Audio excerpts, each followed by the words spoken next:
Um feliz sábado a todos e a todas. Mais uma vez é uma grande alegria, grande satisfação estarmos juntos para mais uma recapitulação da lição da Escola Sabatina. Gostaríamos de mais uma vez pedir a você que compartilhe o nosso canal, clique no sininho aí para que você seja notificado das novidades do nosso canal, mas acima de tudo que esse canal seja uma bênção para a minha e para a sua vida. E neste sábado nós iremos recapitular a lição de número 6, que tem como título Outras lições do Mestre dos Mestres, e que Deus continue nos abençoando sempre.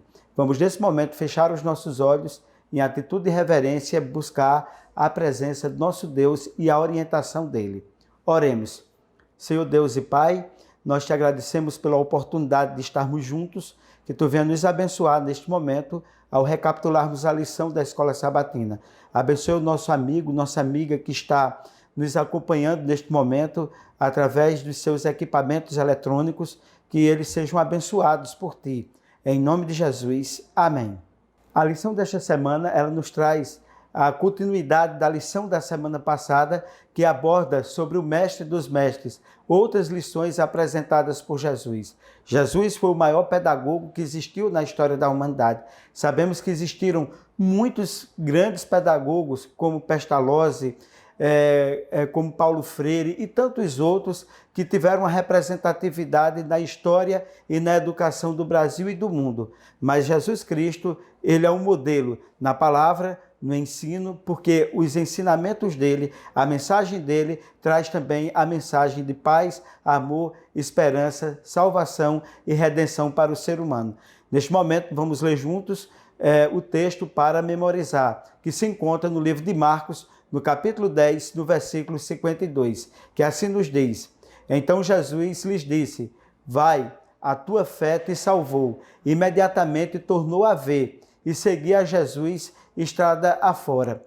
Podemos perceber, através desse texto, algo extremamente importante da cura de um homem cego chamado Bartimeu. Bartimeu, ele tinha uma cegueira física, mas a cegueira espiritual, muitas vezes na vida do ser humano, é maior do que a cegueira ou a deficiência que nós venhamos ter na nossa visão física. E Jesus como mestre, e Jesus como professor, como pedagogo, ele esteve nesse mundo e através dos seus ensinamentos, ele fez com que Bartimeu e todos nós viéssemos a desvendar os nossos olhos, desvendar as trevas que existem dentro da nossa vida, para que nós possamos conhecermos a nossa realidade e a necessidade que nós temos do perdão, da salvação e da redenção do nosso Senhor Jesus Cristo.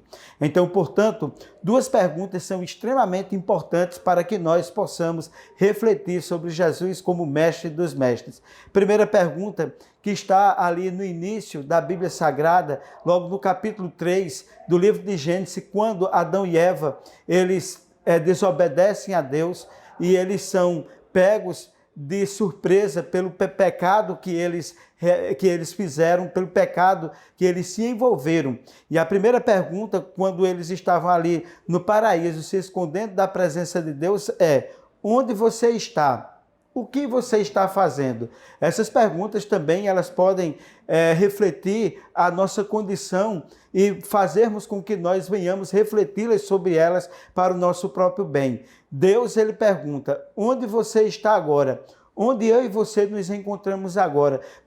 Eu não estou falando na questão geográfica, Deus não está falando na questão geográfica, mas está falando da nossa condição espiritual, da nossa condição enquanto seres humanos, que muitas vezes estamos perdidos nesse mundo, sem rumo e sem direção. Meus queridos, a pedagogia de Jesus envolvia algumas coisas que são extremamente importantes para o nosso conhecimento. Primeiro, Jesus ensinou o caminho. Isso reflete seus ensinamentos.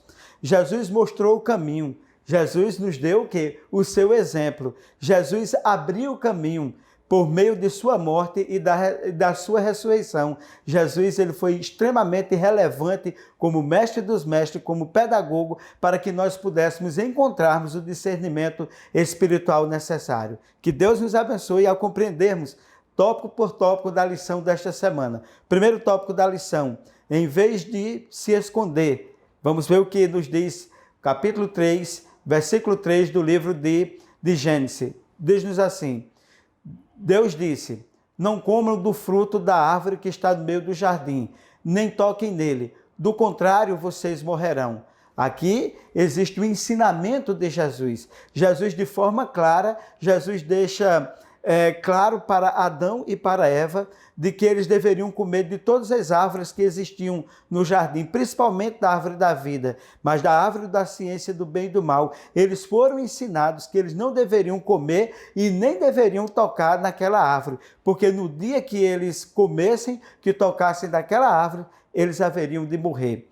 E nesse sentido, pode-se argumentar algumas coisas importantes nesse contexto. Qual o plano da salvação? É a reação de Deus à resposta de Adão e Eva. O plano da salvação, ele foi ensinado também por Deus para que Adão e Eva, eles pudessem voltar do ponto de vista físico e do ponto de vista espiritual para onde eles nunca deveriam ter saído. E Deus estabelece ali o plano da salvação, o plano da redenção para eles, ensinando para eles o caminho de volta para casa. E a Bíblia nos diz também, através do apóstolo Paulo na carta aos Romanos: assim como por um homem só entrou o pecado no mundo, e pelo pecado a morte passou a todos os homens. E hoje nós sofremos todos as consequências do pecado de Adão e Eva, porque não ouviram os ensinamentos do mestre dos mestres desde o jardim do Éden, desviaram-se, ouviram a voz daquele pedagogo falso, daquele pedagogo que não tinha a formação correta, que a formação dele era exatamente para induzi-los à perdição, para induzi-los à morte. Vamos agora à pergunta de número 1. Pergunta de número 1. Em Gênesis capítulo 3, versículo de 1 a 11, porque Deus perguntou a Adão: onde estás? Assinale a alternativa correta. Letra A. Porque após a desobediência do casal, ele não sabia onde eles estavam. Letra B. Ele queria que o casal percebesse o seu erro e sua real situação. Qual a resposta correta? Vamos lá? Letra A ou letra B? Exatamente, letra B. Deus queria que o casal percebesse o seu erro, que eles tivessem a sua mente clara de que eles cometeram um grande pecado e que sua situação era uma situação que dependia do perdão, da salvação e da redenção. Segundo tópico da lição, que traz como título uma frasezinha pequena, né? Fuga. O que representa fuga? Muitas pessoas têm, sem sombra de dúvida, fugido em suas vidas de muitas coisas. Do que é que você anda fugindo na sua vida? A gente geralmente está fugindo quando a gente faz uma coisa errada. E nesse sentido, né, no capítulo 28, no versículo 10 até o 17 do livro de Gênesis, vamos pegar alguns textos desse relato da Bíblia Sagrada para nós conhecermos alguma coisa interessante sobre fuga. Partiu, pois, Jacó de Berseba e foi a Harã, e temeu e disse: quão terrível é este lugar! Este não é outro, senão a casa de Deus, e esta é a porta dos céus. Aqui nós temos uma história extremamente relevante, uma das histórias mais conhecidas da Bíblia Sagrada, quando Jacó, juntamente com sua mãe, enganou ao seu pai Isaque e enganou ao seu irmão Esaú. Qual a consequência de tudo isso? Nós conhecemos, a Bíblia nos mostra que as consequências foi que Jacó precisou sair de casa para não ser morto pelo seu irmão, deixou seu pai profundamente frustrado e desgostoso porque foi enganado por Jacó, e para a mãe dele, a mãe de Jacó, um castigo terrível, que o filho que ele amava, Jacó, jamais ela voltou a ver. E o que aconteceu? A fuga. Jacó teve que fugir da mãe, teve que fugir do pai, teve que fugir do irmão. E quando acontece isso, a gente também está fugindo de Deus. E quantas vezes nós não fugimos de Deus? Mas quando ele estava na caminhada dele, ele deitou em um lugar, colocou uma pedra e se deitou. E ali, quando ele se deitou, ele teve um sonho. E naquele sonho, ele entendeu o plano de Deus para a vida dele. Deus estava ensinando para ele, estava permitindo para ele que ele deveria voltar e se arrepender do seu engano. E por isso que diz, esse lugar não é outro, senão a porta do céu. A porta do céu estava se abrindo para Jacó, para que ele pudesse entender que Deus, Ele nos entende, nos compreende, Ele quer nos perdoar, Ele quer nos ajudar, mas nós precisamos também nos arrepender. Lembre-se sempre de uma coisa, Deus nos salva dos nossos pecados, não em nossos pecados. Isso é uma diferença crucial. Daí que eu e você precisamos perceber essa mensagem em nossa vida. Vamos agora à segunda pergunta? Vamos lá? Pergunta de número 2. Em Gênesis capítulo 28, versículo 10 até o 17, qual é o contexto dessa história? O que revela sobre a graça de Deus? Aqueles que estão fugindo dos seus pecados. Assinale a alternativa correta. A história de Jacó, lembra? Letra A. Jacó sonhou com a escada que levava para o céu. Jacó estava fugindo do seu irmão. Por meio do sonho, Deus mostrou sua graça e perdão para Jacó. Letra B. Jacó sonhou com a escada que levava ao céu. Jacó estava fugindo do seu irmão. Por meio do sonho, Deus mostrou todo o castigo para Jacó. Qual a resposta correta? Vamos lá? Pare, pense. Exatamente, a letra A é a resposta correta. Terceiro tópico, Rabi, Jesus. A palavra Rabi, traz-nos uma coisa importante, mestre, o significado de mestre. No Evangelho de João, capítulo 1, versículo 1. No princípio era aquele que é a palavra. Ele estava com Deus e era Deus. Vamos agora ao capítulo 1, versículo 14, também do Evangelho de João, que nos diz o seguinte: aquele que é a palavra tornou-se carne e viveu entre nós. Vimos a sua glória, glória como unigênito vindo do Pai, cheio de graça e de verdade. Agora mais um texto, Evangelho de João, capítulo 1, versículo 38. Voltando-se e vendo-se Jesus, que os dois o seguiam, perguntou-lhe: o que vocês querem? E eles disseram: Rabi, que significa mestre, onde estás hospedado? Aqui nós podemos fazer uma analogia, uma análise extremamente contextualizada sobre a importância do ministério pedagógico de Jesus, como mestre, como aquele que ensinava. Primeiro, a palavra veio até nós, e essa palavra encarnada que simboliza Cristo, que veio até nós para ser ensinada, para ser compreendida pelo homem.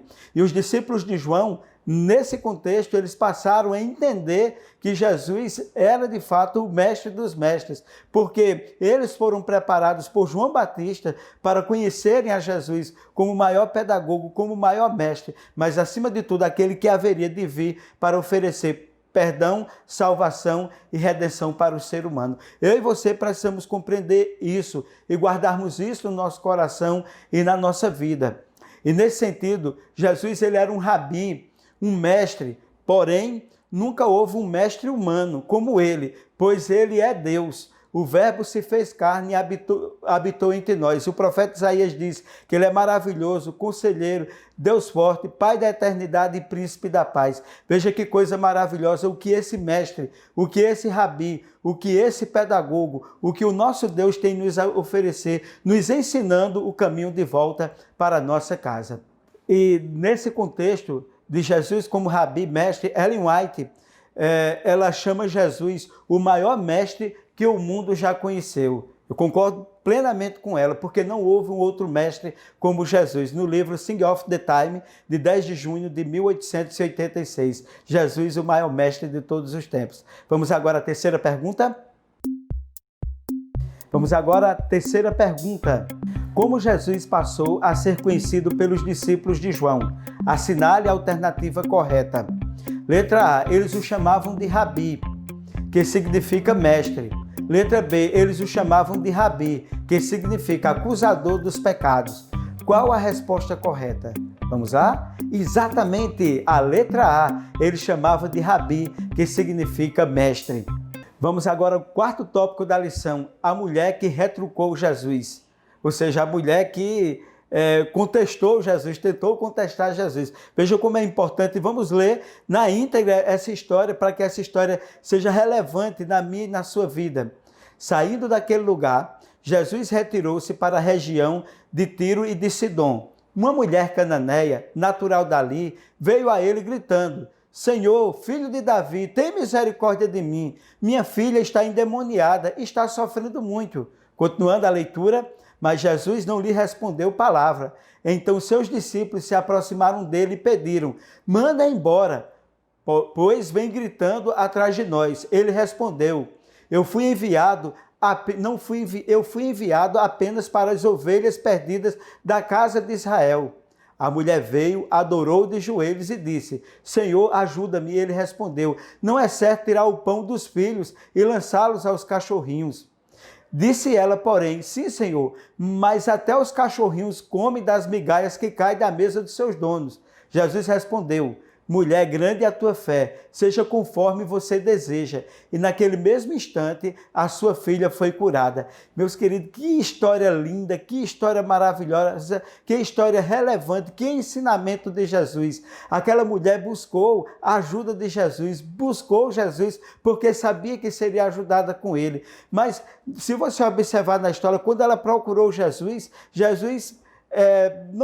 aparentemente não estava dando a atenção que aquela mulher queria ou que lhe era devida. E aquele Jesus olhou para ela e disse: olha, eu não tenho muito a fazer para você, porque eu estou aqui com uma outra missão, né? Mas aquela mulher insistiu para Jesus: não, eu preciso de você, a minha filha, ela precisa ser curada de você, eu quero as migalhas. Se você está aí para os filhos de Israel e eu não faço parte desse povo, mas eu quero que você me ajude, eu quero que você faça alguma coisa por mim, eu não quero que minha filha continue nessa situação. A filha dela estava endemoniada. Jesus olhou e disse: mulher, que fé maravilhosa, que fé extraordinária. E Jesus ofereceu o perdão, a salvação e o milagre que aquela mulher precisava, que a filha daquela mulher necessitava. E, meus queridos, Jesus, ele exatamente, pedagogicamente, ele estava dizendo que quando ele coloca alguma coisa no nosso caminho, aparentemente contestando aquilo que nós estamos solicitando a ele, ele está provando a nossa fé. E Deus, Cristo, está aqui provando a minha, a sua fé.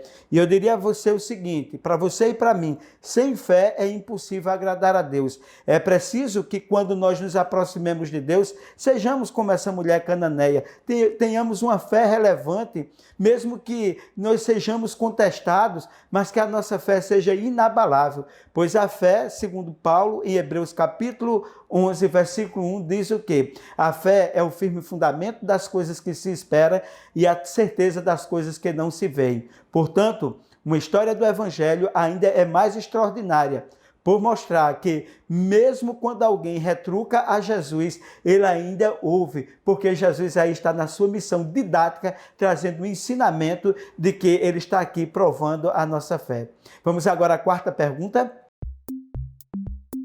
A quarta pergunta: o que significou a audácia da mulher cananeia? Assinale a alternativa correta. Letra A: a aparente rejeição de Jesus fortaleceu a insistência dela. Letra B: a mulher foi desrespeitosa e Jesus a abandonou. Qual a resposta correta? Vamos lá, pare, pense. Exatamente a letra A. A aparente rejeição de Jesus foi para fortalecer a insistência daquela mulher, que demonstrou verdadeiramente que ela tinha fé, até mesmo de muitas pessoas que conviviam com Jesus, como os discípulos dele, não tinham muitas vezes a fé que aquela mulher ela teve, e a filha dela foi curada. Vamos agora ao quinto e último tópico da lição da escola sabatina: um aluno que entende. Nós sabemos que existem aqueles que entendem o que o professor ensina e existem aqueles que não entendem. Mas vamos, de forma relevante, estudar o aluno que entende. Vamos agora ao texto bíblico, e começou a ensinar-lhes que importava que o Filho do Homem padecesse muito e que fosse rejeitado pelos anciões e príncipes dos sacerdotes e pelos escribas, e que fosse morto, mas que depois de 3 dias ele ressuscitaria. E dizia abertamente estas palavras. E Pedro o tomou à parte e começou a repreendê-lo. Mas ele, virando-se, olhando para os seus discípulos, repreendeu a Pedro, dizendo: retira-te de diante de mim, Satanás, porque não compreende as coisas que são de Deus, mas as que são dos homens. Evangelho de Marcos, capítulo 8, versículo 31 e até o versículo 33. Veja que ensinamento aqui relevante o que nós temos. Quando alguém não entende, já estava aí praticamente 3 anos do ministério de Jesus e os discípulos não compreendiam, na essência, o que significava a mensagem e a palavra de Jesus. E Jesus precisou dizer claramente para eles, mais uma vez, que era necessário que ele morresse e que ao terceiro dia viesse a ressuscitar. E o que foi que Pedro que não entendia, Jesus tentou explicar em todo o seu ministério. Pedro não entendia e disse: Senhor, não vai acontecer isso contigo. E Jesus repreendeu Pedro duramente, dizendo: para trás, Satanás, porque ali Pedro estava falando não da parte de Deus, mas da parte do inimigo. Era o inimigo querendo desestimular Jesus a continuar a executar o plano da salvação em meu e em seu favor. E nesse sentido aqui Jesus estava ensinando que o ministério dele, que ele veio fazer neste mundo, como mestre dos mestres, como um grande pedagogo, ele haveria de se completar não só na palavra, mas haveria de se completar também na prática. Vamos a mais um texto bíblico? De fato, embora a esta altura já devessem ser mestres, vocês precisam de alguém que lhes ensine novamente os princípios elementares da palavra de Deus. Estão precisando de leite e não de alimento sólido. Quem se alimenta de leite ainda é criança e não tem experiência no ensino da justiça, mas o alimento sólido é a palavra para os adultos, os quais, pelo exercício constante, tornam-se aptos para discernir tanto o bem quanto o mal. Hebreus capítulo 5, versículo 12 e versículo 14. Se nós analisarmos bem esse texto ele nos fala de forma relevante o processo pedagógico de ensinar uma pessoa para encontrar o caminho da salvação.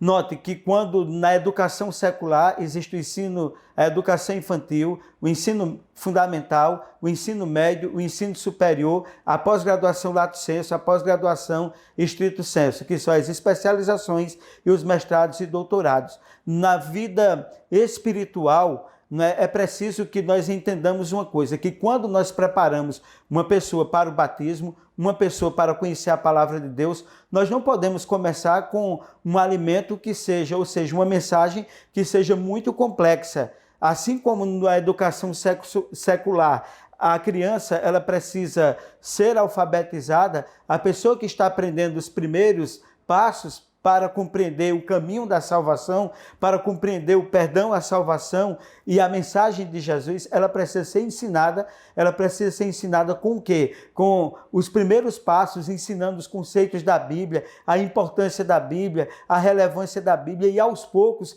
e ensinando e acrescentando às pessoas as melhores lições da Bíblia Sagrada para que a pessoa possa absorver e crescer espiritualmente.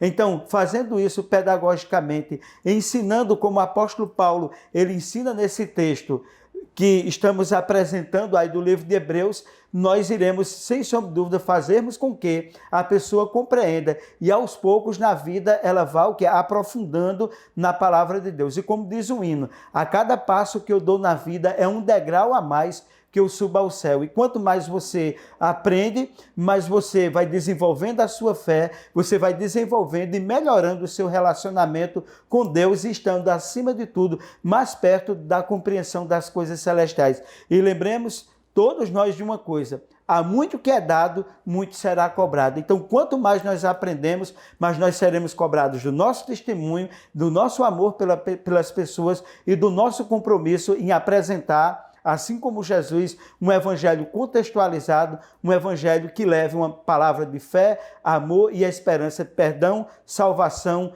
e redenção. Vamos agora à última pergunta, quinta e última pergunta. Vamos à pergunta número 5. Leia Hebreus capítulo 5, versículo 12 até o versículo 14. O que Paulo ensina em Hebreus sobre a verdadeira educação. Assinale a alternativa correta. Letra A. A verdadeira educação envolve um crescimento progressivo. Letra B. A verdadeira educação é ensinar os outros, mas não a si mesmo. Qual a alternativa correta? Vamos lá? Exatamente a letra A. A verdadeira educação envolve crescimento progressivo. Que Deus nos abençoe e que essa recapitulação tenha sido uma bênção para você. Nós gostaríamos, nesse momento, de terminar a nossa lição dizendo que nós precisamos aprender daquilo que Jesus nos ensinou, como mestre dos mestres, de forma relevante, e que esses ensinamentos possam nos ajudar também a ajudar as pessoas a compreender o Evangelho, que é as boas novas da salvação para mim e para você. Que Deus continue nos abençoando, que Deus abençoe a mim, a você, a sua casa, a sua família, o seu trabalho, a sua saúde. Neste momento, vamos fechar os olhos e vamos orar ao nosso Deus. Senhor Deus e Pai, nós te agradecemos por mais um momento que estive com meu amigo, com minha amiga, através das redes sociais, para compartilharmos a recapitulação da lição da Escola Sabatina, que ela seja relevante, que nós possamos aprender do Mestre dos Mestres, do maior pedagogo de todos os tempos da história desse mundo, a ensinarmos às pessoas aquilo que de bom nós recebemos de Jesus, para que esse ensinamento seja relevante e importante, para que todos possamos compreender o plano da salvação. Em nome de Jesus. Amém.